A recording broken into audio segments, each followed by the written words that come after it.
Hello friend, welcome to technical fix channel. आज की वीडियो में हम माइक्रोसॉफ्ट विजुअल का लेटेस्ट वर्जन कंप्यूटर में इंस्टॉल करने का तरीका सीखेंगे। अगर आप विंडोज़ 11 या विंडोज़ 10 जो भी यूज़ कर रहे हैं तो आप बिल्कुल इसी तरह से माइक्रोसॉफ्ट विजुअल का लेटेस्ट वर्जन इंस्टॉल कर सकते हैं। तो चलिए वीडियो स्टार्ट करते हैं।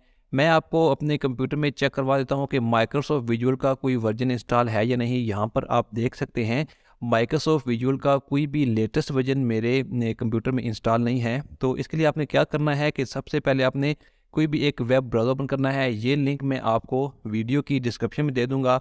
आपने वहाँ से इसे ओपन कर लेना है। आप इसकी वेबसाइट जो माइक्रोसॉफ्ट की ऑफ़िशियल वेबसाइट है, आप यहाँ पर आ जाएँगे। यहाँ पर आप देख सकते हैं कि ये इसका लेटेस्ट वर्जन है।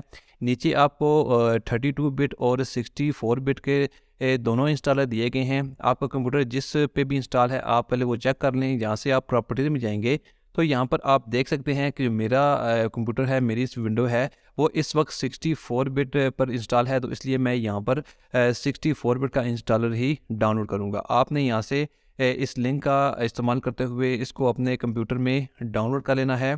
तकरीबन 24 MB की फ़ाइल होगी। डाउनलोड होने के बाद अब आपने यहाँ पर डबल क्लिक करके इसको इंस्टॉल करना है। बहुत ही सिंपल इंस्टॉलेशन है। आपने यहाँ पर एग्री करना है और इसके बाद आपने यहाँ से इंस्टॉल बटन पर क्लिक करना है, यस करना है। तो इसके बाद ये इंस्टॉल हो जाएगा। आप देख सकते हैं सेटअप सक्सेसफुल हो चुका है। आप इस तरह से इसको इंस्टॉल कर सकते हैं।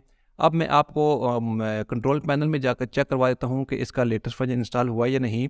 यहाँ पर आप देख सकते हैं कि माइक्रोसॉफ्ट विजुअल C++ का लेटेस्ट वर्जन मेरे कंप्यूटर में इंस्टॉल हो चुका है। तो आप इस तरह से अपने कंप्यूटर में इसको इंस्टॉल कर सकते हैं। अगर आप विंडोज़ 10 यूज़ कर रहे हैं या विंडोज़ 11 यूज़ कर रहे हैं या इसके अलावा विंडोज़ 8 भी यूज़ कर रहे हैं तो आप बिल्कुल इसी तरह से माइक्रोसॉफ्ट विजुअल को इंस्टॉल करेंगे। Thanks for watching this video.